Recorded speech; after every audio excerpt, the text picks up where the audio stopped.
Hey, what's going on, everybody? Welcome back to the Chasing Dreams podcast with Charlie and Justin. We are on episode 80, and this is the first episode, Justin, in a while that we've kind of recorded remotely, at least to the best of my knowledge. Yeah, we haven't done it in, I don't know, at least 10 or 15 episodes. Yeah, it's been a while because normally, Yep. you and I record together, but then there are some rare occasions where, we record. Usually when we have guests, we do it this way because obviously not all our guests are local. We did it this way during a pandemic. And for those interested, Justin and I always just record via Zoom.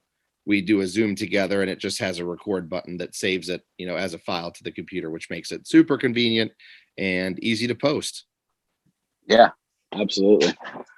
I never So, even knew about these like meeting apps, before the mhm. pandemic. I So think that the one that I was familiar with was Skype, obviously, because that was a little bit more popular, but Zoom kind of took off as a platform for that during the pandemic. And there's more like Google Meets, I know is a big one now that people use through Google. And I'm sure there's several others, but you never really had, at least in my life, I never really had much of a necessity for them until lately with like remote learning and then yep, obviously you and I starting the podcast and everything. So that's a bunch of cool technology can be so cool when it's useful for sure. right. So Okay, how's it going? well, it's going, man. We are to kind of preface the episode. The reason you and I are recording remotely is because we're on a trip right now. My wrestling team and we are in Virginia Beach for a national tournament, which is pretty cool. So I'm actually recording in the hotel room. The unfortunate thing is right now it's actually not too nice of weather out. Yeah, it's Yesterday rainy when we down got there, isn't down it? here, it was super nice. It was really warm and sunny. And right now it's dropped almost to 60 and it's raining and there's a ton of wind and it's just really crappy. Yeah, I heard that my mom just come back from North Carolina and it was the same down there. First couple of days it was nice, and the last few days was rainy and not optimal. Mhm. So It's actually nice for me though to kind of get away in a sense. Sometimes when I leave, I have some anxiety about not being home, like we've talked about before. But it is nice to kind of take my foot off the gas work wise. I had 2 days off. I took a personal day on Thursday to kind of take care of some logistical stuff for us to come down. And then on Friday, we left early Friday morning at 5 in the morning. So I didn't go to school or the gym that day. So it's nice to kind of step away. Like, really, the only people that I've been in contact with in a professional sense have been the people that are paying clients of mine, like my online clients who I work with their nutrition for. Everybody else, like, because I haven't had any in the gym trainings, obviously. And it's been nice to just kind of leave my phone aside from like immediate business that needs taken care of. It's just, yeah, I haven't even posted anything on social media about me being down here like taking pictures and stuff, because that's one thing that I've heard a lot of people say is when you go on a trip that it's a lot more gratifying to not take pictures and to not document the whole experience, because even though you'll have those as memories later on, which is nice, it kind of takes away from you soaking it all in just while you're here. So like when I would go, like yesterday, for example, it was really beautiful out. So I would go and walk around and walk on the beach and I just left my phone behind. I didn't even bother bringing it just because, I didn't even want to distract myself with it, to be honest. right, and I like that as a word, distract yourself. I often find my best workouts are when my phone is like nearly dead, and I know I don't want to die because I have responsibilities where I need it. But if I play on it while I'm working out, it'll die, and then it'll take away from my workout because I'm playing on it. So like my best workouts are when I don't have my phone with me. And I don't want to sound like a meathead when I say this, but truthfully, I have no need for my phone in the gym, especially when I'm training. So I usually either will leave my phone in the car, turn my phone off, or if it's not one of those two things, I will put it in my bag or on the counter at the front bar of the gym where I don't touch it. And I don't even, honestly, I don't even feel tempted to touch it. It's a distraction, and I know it's a distraction. I don't want to go on it. I don't Yeah, understand how some people can be on their phone throughout their workouts. And again, I know that that makes me sound kind of like a meathead, But at the same time, I just feel like there's no purpose for that. And all it does is kind of hinder my workout in a sense. No, I get it. And I'm guilty of it. Um, being on my phone more than I should when I'm working out. But that's a lot of the reason why I almost always make my gym partner pick the music and Yeah. control the music, because that's usually the excuse of why I'm on my phone, because nobody likes this song, so I'm changing it, or this, that, the other thing. And then if you have a message or an email or something like that, it's very difficult to just gloss over it and stick to the music that you're trying to fix, because then you'll fix the song, but then you'll check your text messages that you got or whatever. So now I can't say the same for me outside of the gym because I'm on my phone all the time, but definitely in the gym space, that's one thing that I'm pretty good at and pretty consistent at is not using my phone in the gym. Wow. Right.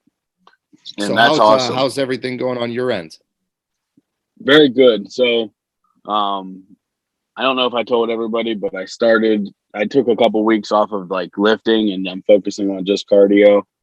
Um, I Nobody told me to, but I felt like because I don't have that ability where I could back it down. So when I do go to the gym, it's it's all or nothing, and I think that's why I've been dealing with the chiropractic issues, because I'm not giving myself time to heal.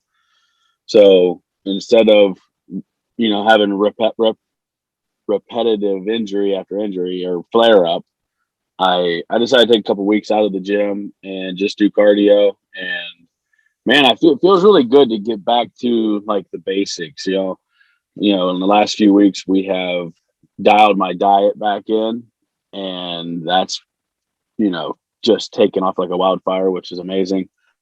And just getting back out on the track or down in the park, anywhere I can go for a walk.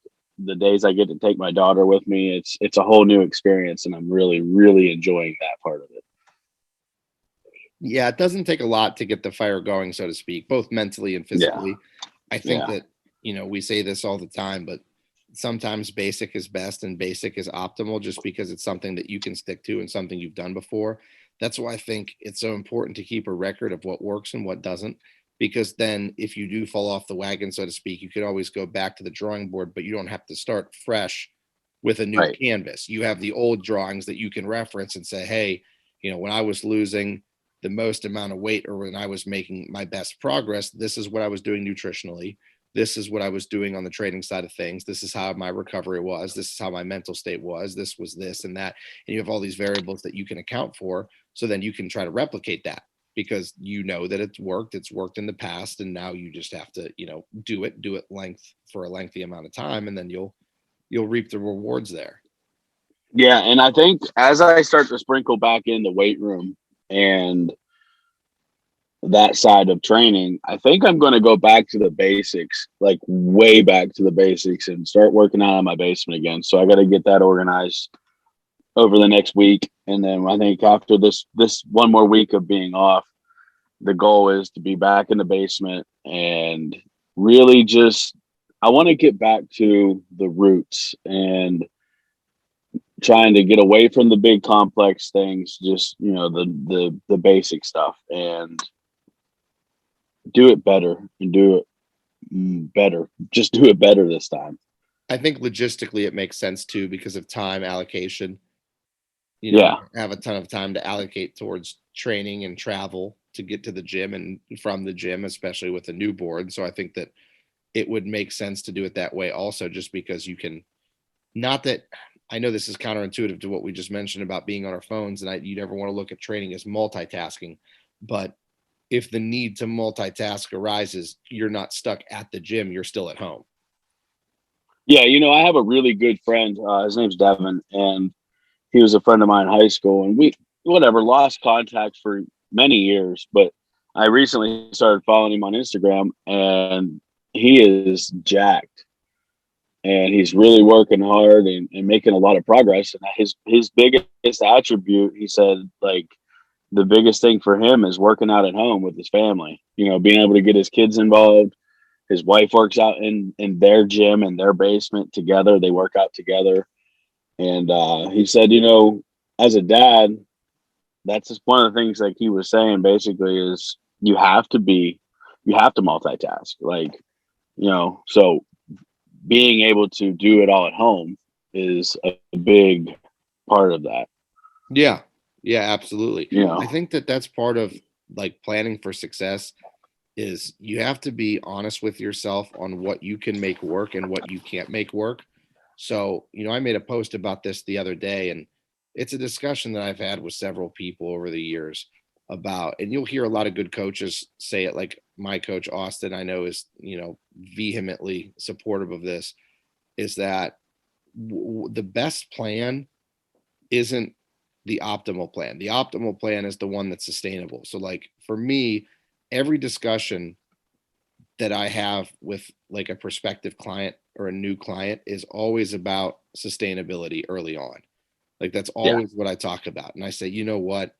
Because I know so many coaches that give these exorbitant over the top plans to people that require, a million different foods, a million different um, you know, diets in one, so to speak. So if you're doing like carb cycling, where you have a high carbohydrate day, a medium carbohydrate day, a low carbohydrate day, and they have a million different supplements timed out to the second throughout the day, and all of those things on paper may seem optimal because, oh well, this is the best, this is what research shows would be the best time to take this, and this is what works most efficiently. But at the same time, is on paper doesn't mean practical. Like just because right, the practicality has to align as well. You have to make this feasible for you to implement in your daily life. So sometimes that means making a plan that's over the top basic and over the top simple. And a lot of great coaches that I know that help people with their nutrition, their diet plans are almost laughable how simple things are. And sometimes that gets you a lot of questions like, well, all you're having me do is this, this, and this. This seems really simple. What am I paying you for? And to be fair, you're paying for results. You're not paying for, an extraordinarily complex plan. So I think that to go back to what you were saying, is so I can, make the analogy here is the fact that in order to be successful, you have to know that whatever plan you're starting, it's something that you can sustain and something that you can do. That's why I think like when you've in the past, Justin, talked about motivation and how you're not a big fan of the word motivation is because that eventually runs out of gas. I can be highly, right, highly motivated and do something for a couple hours or a couple days or a couple weeks. But then if my plan's not sustainable, I'm not going to have that motivational fuel to carry me through. And then once that energy wears out, if my plan's too difficult, I'm not going to stick to it. And then you wind up, where you started in the first place because you regress back. exactly, absolutely, and so I think kind of obviously the step in the wrong direction for me over the last 2 years is all on me. It's all on my shoulders, right? I made the decisions, and I kind of with your counsel, I decided that I was going to kind of take over on my own and do my own thing. As far as my diet and my workout goes, I bounced Mm-hmm. ideas off of you, but I did my own thing.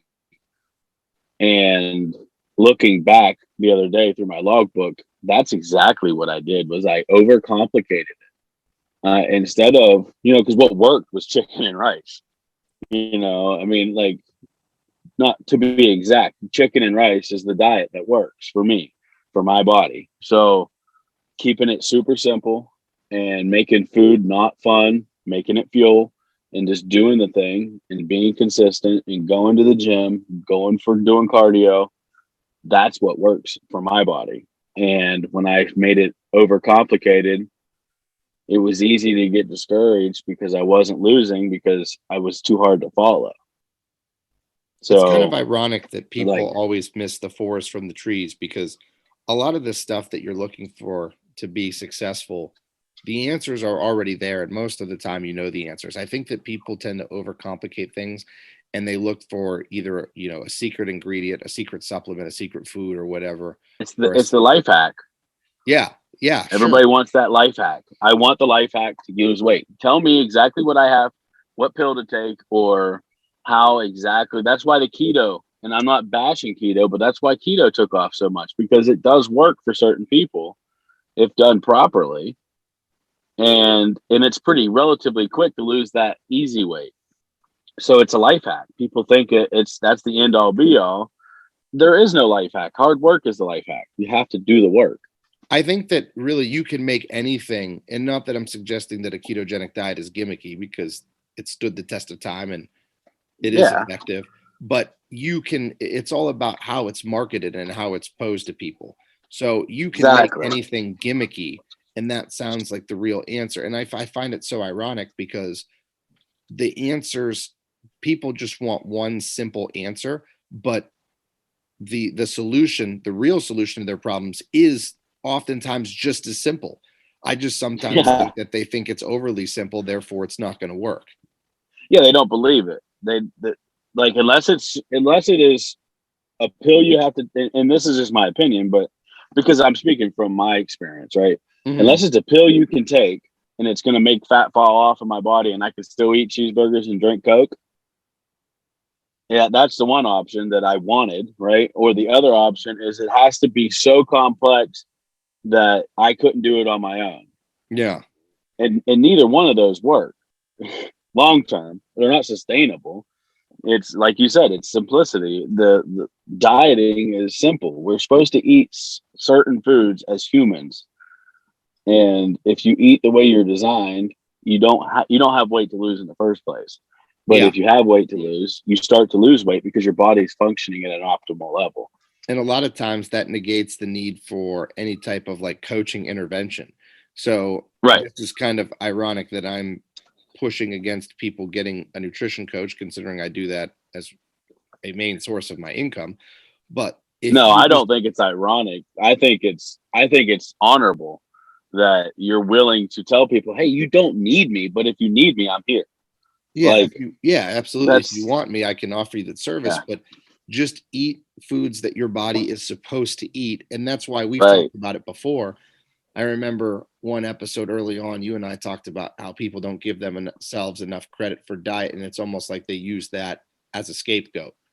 Like they Yeah, use it as a built-in excuse. Well, I would diet, but I just don't know enough about eating right. And it's like, well, yeah, you do. Everybody has some type of intuition or knowledge base, or some type of foundational knowledge about how they should and shouldn't eat. right, And obviously there's right. nuance Exactly. involved, but it's just so simple as eat as healthy as you can. And then if things start to progress well, continue to do that. And then when they plateau, if you're trying to lose weight, eat a little bit less. If you're trying to gain weight, eat a little bit more. And then the rest of the nuance you'll kind of figure out as you go.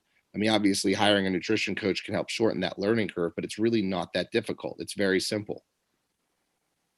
Right. And that goes back to your thing is you don't want to create robots that follow the plan. Right. So if you feel you need to hire a coach, learn.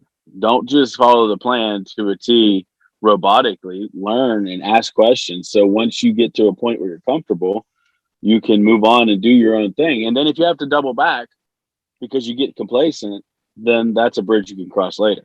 Yeah, for sure. That's what I did.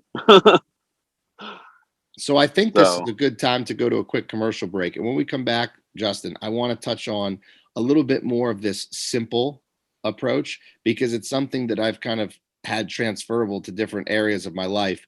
And as we've been talking this discussion, it kind of popped in my head, and I thought that it'd be something cool to talk about. So let's go to a quick commercial break, and then we'll chat more when we come back. As listeners of the Chasing Dreams podcast, we know that you demand the highest quality at all times. If you're interested in quality, look no further than Beast Mode Baking. Beast Mode Baking aims to bring the highest quality, creative, and of course delicious baked goods to your home with nationwide shipping. All orders need to be pre-ordered to ensure they're packed fresh and shipped out to you as soon as possible. Beast Mode Baking offers a flat rate of $15 for shipping due to the size and weight of the cookies and doughs. So if you're interested in Beast Mode Baking, please contact CEO Shannon Knorr. That's at SKNORR13 on Instagram, and order your delicious baked goods today, because every time you support them, you're supporting the podcast as well. And we are back from our commercial break. Okay, so prior to the break, we are talking about simplicity and how it relates to plans, primarily nutrition plans. But regardless, the point still stands that I wanted to bring up that I was thinking about this a lot lately. And part of it has to do with me being so busy, with everything that I'm invested in and everything that I do for work, so to speak. Because I think it's funny when people always ask me, "Oh, like, what do you do for a living, or what's your job?" And I say, "Oh, well, I have several. Let me Pull run up you a through all." stool. Yeah. Um, but I feel like the more and more, I don't want to use the term overbearing because that usually has like negative connotations with it, like it's a bad thing. But the more and more demanding, I guess would be a better word. The more and more demanding that those things get, the more I need to simplify my life. So it's super, super convenient for me to be a minimalist in every other area of my life. So, like in my car, for example, I want it perfectly spotless and clean at all times. I don't want any clutter. I want to keep it empty. I don't want any receipts or any paper, any loose change, nothing. I try to keep everything out of my car. The same things with my house, with my closet, with my dressers. I even kind of went so far as to think about next school year just wearing the same outfit, just different renditions of it, so to speak. So different outfits, but the same thing, same color pants, same color shirt, same color tie every single day because I don't have to think about it. That's one of the things like going to a private school growing up that was nice because you never have to think about your wardrobe or what you're going to wear the next day because you wore the same thing to school every day. And part of Right. me like enjoys that repetitive robotic nature, which I think is why one of the reasons I gravitated towards bodybuilding. But I feel like simplicity, not just in terms of your planning for success, but just in every avenue of life, creates like clarity of mind for me. Like I feel like if I have a workspace that's not cluttered, my mind is not cluttered. If I have a bedroom that's not cluttered, my thoughts and anxieties going to sleep aren't cluttered. So I just try to be like overly simple, very, very low maintenance. And you can kind of see that like people that know me closely know that that's kind of how I am in every avenue of my life outside of, my professions. It's just day-to-day stuff for me is overly, overly simplified. It makes sense, because simple being simple makes it easy to be effective. Because like we were talking about earlier, if you have a complex diet, it's really hard to follow, especially if you go to the grocery store and that item's not there.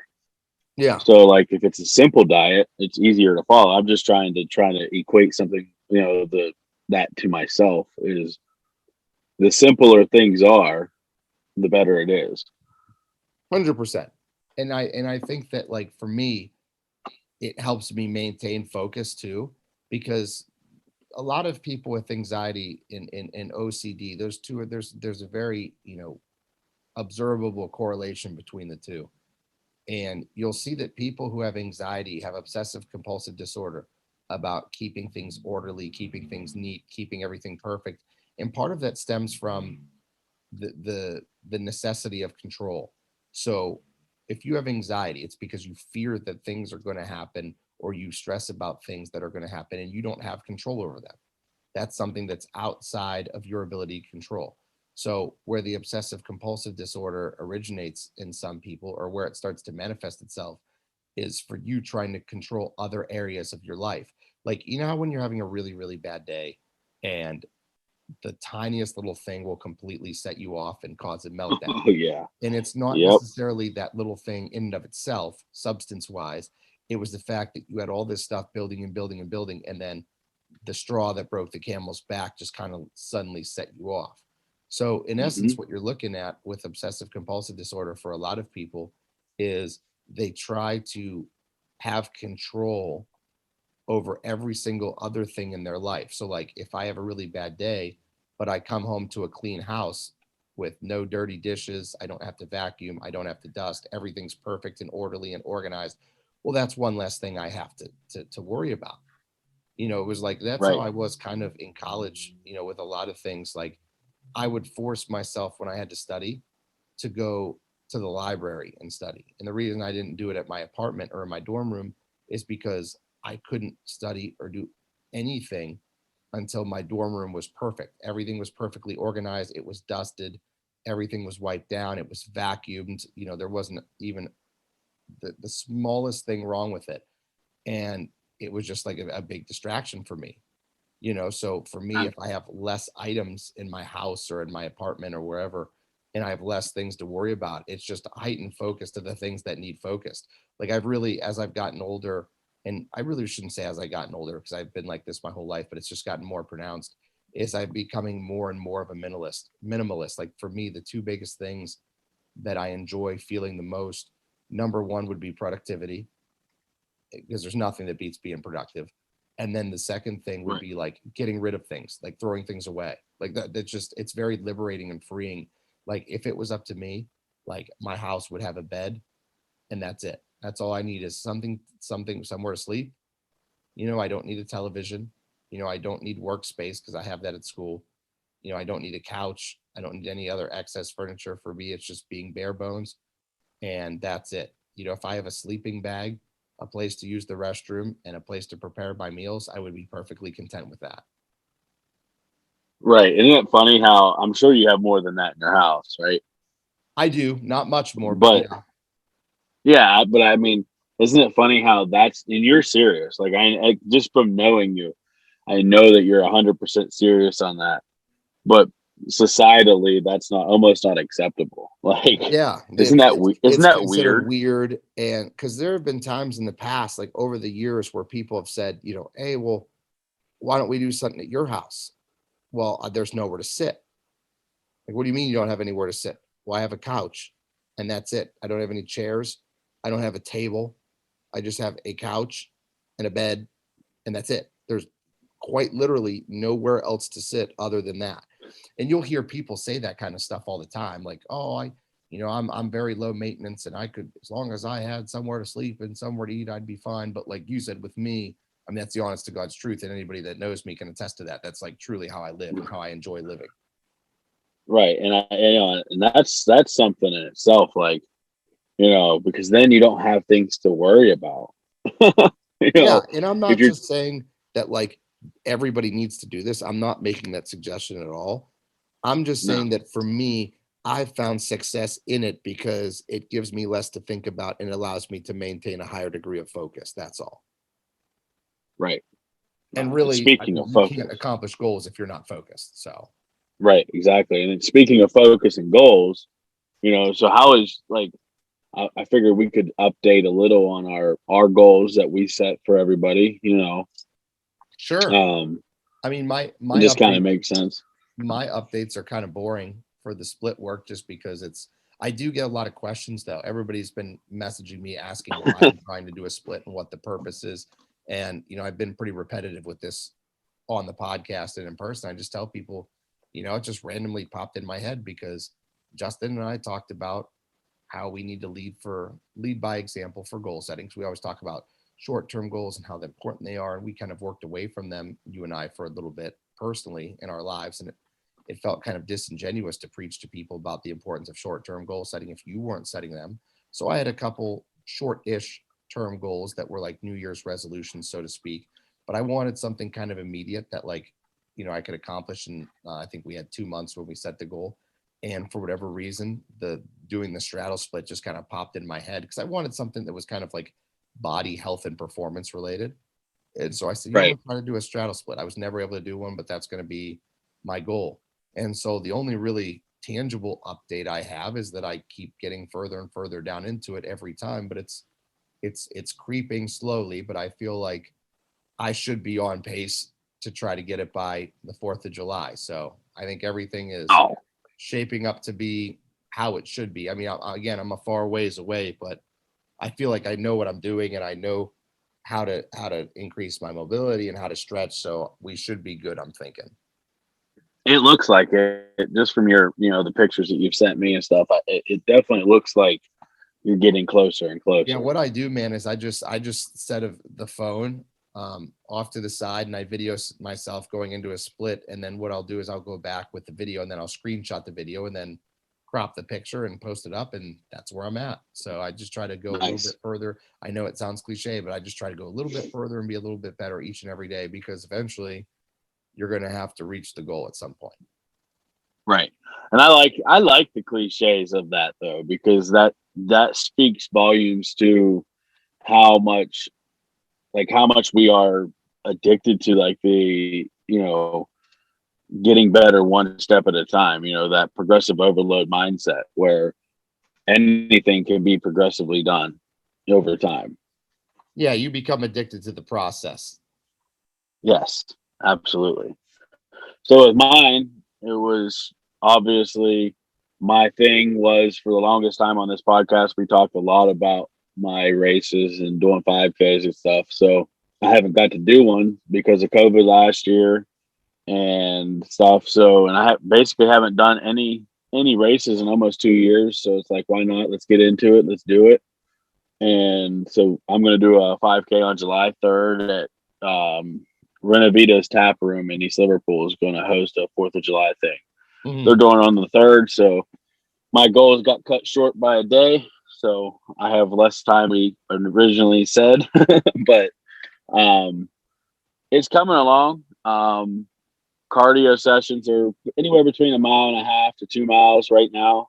I plan on next Saturday doing a test run to see where I'm at as far as time on the 5K with the baby in a stroller, because I forgot to talk about that when we first set the goal. Is I kind of want to start this new 5K journey over again with my daughter. So she'll be in a stroller with me. So I think the time will be off a little bit, but we're going to do the best we can and just see where we land. But I think I'll come up with a new realistic expectation for a goal time.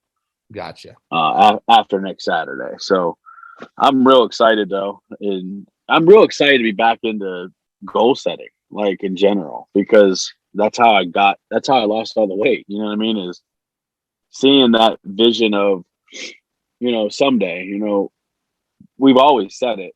I think you can almost say that for everybody in the world. Somebody, you always say, someday I want to be a fireman, or someday I want to be a teacher. And it's just a matter of taking those goals that you don't even realize are goals and making them reality. Yeah, for sure. So I'm really, really excited to be back on the track of, just practicing what we preach. You know what I mean? Because I feel like I have been, but I haven't been, because I haven't been. The goal setting is a big reason why I feel like I haven't been practicing what I preach. Yeah. Because it's something necessary for success. It's like, taking little bites out of things. Well, I think part of it too is it, at least with me, in the way that I view things, is it gives a little higher degree of credibility. So like, yes, with you and I having a platform to speak on these things, it would give us credibility to be, walking the walk and not just talking the talk. And then exactly. Likewise, a lack thereof, in terms of credibility would be, a result of you and I saying these things and not doing them. And it's kind of ironic too, like to get back on the saddle as far as my diet, like 100% getting back on track. It's funny, the people that have been watching and not saying anything over the last, I don't know, year and a half, I've come out of the woodwork in the last 2 or 3 weeks and said, hey, it's really good seeing you carry that gallon of water around again. Mm-hmm. Because that's like a recognizable thing. Or, they see me eating chicken and rice at a specific time, and they're like, somebody's back. I've heard these things like 3 or 4 different times over the last 2 weeks. And it's like, that feels good because they're recognizing that, he's back. It's back in plan. The plan's back on, and I like that. Because then you don't have to worry about like thinking about anything, because you got a plan, you got a goal, and it's just stick to the goal, stick to the plan, and get it done. And then it kind of elicits a higher degree of normalcy. Like everything is like right with the universe when you're progressing how you're supposed to and focusing on the things that you deem important. And there's no lost Justin. There's just guided Justin. Exactly. And I don't like the guy whenever he's not following the plan. And that's I am the guy, and I don't like him. So it's like, if I don't like him, nobody else can. So I think the big important takeaway message there is just, like you said with the someday, is make someday now. Yeah, exactly. And that doesn't mean that, your big plan to change that, right? Like, because sometimes, and for me especially, someday means so much because there's so many things that I want to do at some point in my life that making that now is physically impossible, but making steps to make that now, to make that happen, is very possible, very doable. So I still say, aim for the stars, dream big, and your someday can happen. You know what I mean? Like, it doesn't mean that if you don't get it done tomorrow, that it's never going to happen. And that's something that, like, I slept on my dreams for a long, long, long time. And I really, really talk about that a lot because I hate hearing people say, I want to do this and I want to do that with my life. And I want. But then then in the next breath, they say, I could never do that. And it's like, to hell with that. Excuse me. But, you can. Like, all you have to do is want it bad enough and seek it out and do it. And some people, it just takes, like we said before, that hard conversation for them to realize it. Right. Not that you can ever make someone want something that they don't want, but maybe you need to point out, hey, you said this was important. Is it really this important to you? Right. How important is it? And if it is that important, if it is of the utmost importance, then make it happen. I agree, man. I think that's a pretty good way to wrap it up there. I agree. I guess, instead of chase your dreams this week, chase your somedays and never give up on them. I like it. All right, ladies and gentlemen. So with that, we have come to the end of another episode of the Chasing Dreams podcast with Charlie and Justin. This has been episode 80. We appreciate your listenership as always, and we look forward to talking to everybody again next week. Unbreakable, unstoppable, I'm pushed to the edge and